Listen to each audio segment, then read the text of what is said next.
Inquilab TV prime time news కి స్వాగతం.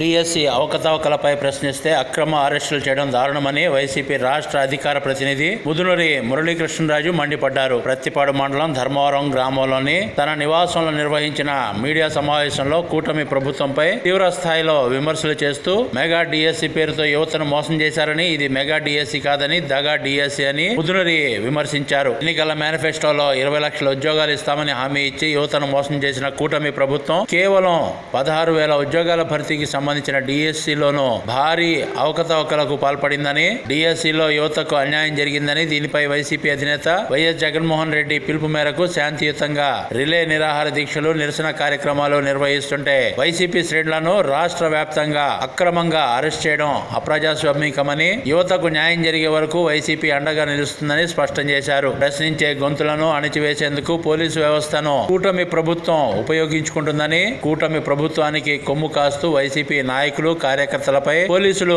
అక్రమ కేసులు బనాయిస్తున్నారని మండిపడ్డారు. కేంద్ర విద్యాశాఖ మంత్రి ధర్మేంద్ర ప్రధాన్ తరహాలో డిఎస్సి అవకతవకలకు బాధ్యత వహిస్తూ రాష్ట్ర విద్యాశాఖ మంత్రి నారా లోకేష్ రాజీనామా చేయాలని, యువతకు న్యాయం జరిగే వరకు వైసీపీ పోరాటం కొనసాగుతుందని ముదునూరి మురళీకృష్ణరాజు స్పష్టం చేశారు.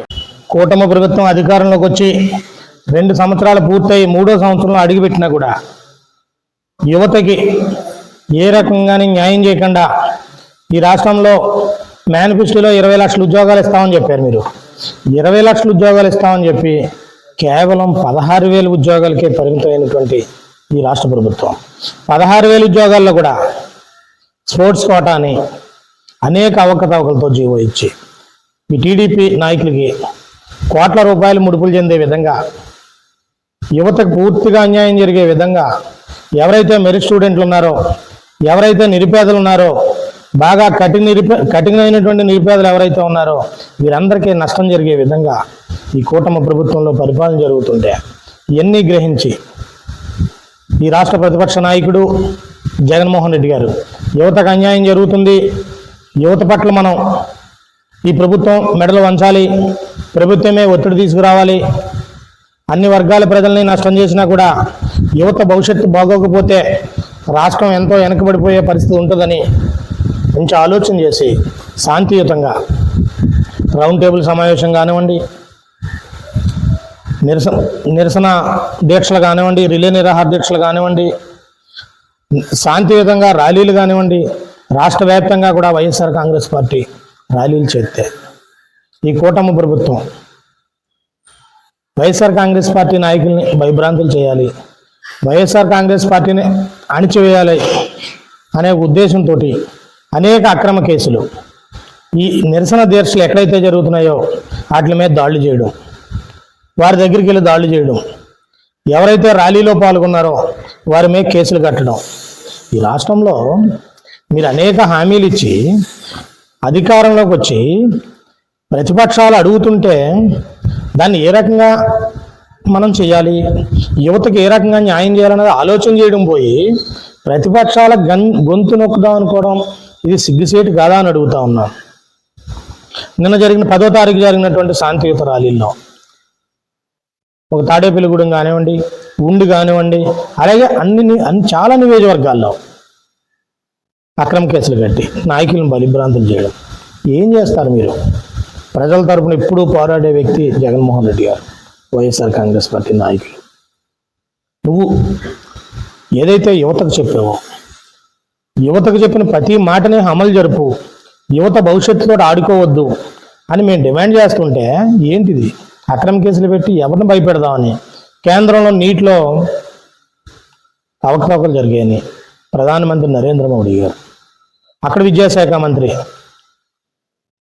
ధర్మేంద్ర ప్రధాన్ గారిని ఏ రకంగా అయితే రాజీనామా చేయించారో, ఈ కూటమి ధర్మంలో మీది ఏదైతే కూటమి ధర్మం అని చెప్తా ఉంటున్నారు మీరు, అదేవిధంగా ఈ రాష్ట్రంలో విద్యాశాఖ మంత్రి నారా లోకేష్ గారు కూడా రాజీనామా చేయాలి కదా.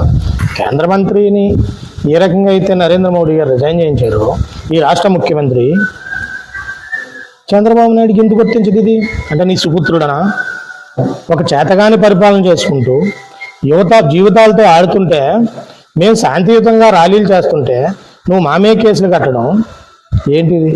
ఎక్కడికి పోతుందని కూడా అడుగుతా ఉన్నాం. నువ్వు ఎన్ని కేసులు పెట్టినా ఈరోజు చూడండి, కర్నూలులో ఒక ఆలూరు ఎమ్మెల్యే ఒక ఇరుపక్షాన్ని ఒక జైల్లో ములాఖాతు తీసుకుంటే అనేక ఆంక్షలు, నువ్వు ఎన్ని ఆంక్షలు పెట్టినా కూడా ఈ రాష్ట్ర ప్రజలు ఎప్పుడని ఎదురు చూస్తూ ఉన్నారు. ఎందుకంటే ఈ రాష్ట్రంలో అన్ని వర్గాలకి ప్రజలకు మేలు ఎవరి వరకన్నా జరిగింది అంటే ఆ రోజు రాజశేఖర రెడ్డి గారు. ఆంక్షలు పెట్టినా కూడా ఈ రాష్ట్ర ప్రజలు ఎప్పుడని ఎదురు చూస్తూ ఉన్నారు. ఎందుకంటే ఈ రాష్ట్రంలో అన్ని వర్గాలకి ప్రజలకు మేలు ఎవరి వరకన్నా జరిగింది అంటే ఆ రోజు రాజశేఖర రెడ్డి గారు, ఈరోజు జగన్మోహన్ రెడ్డి గారిని ప్రతి అన్ని వర్గాలకి కూడా తెలిసినటువంటి పరిస్థితి.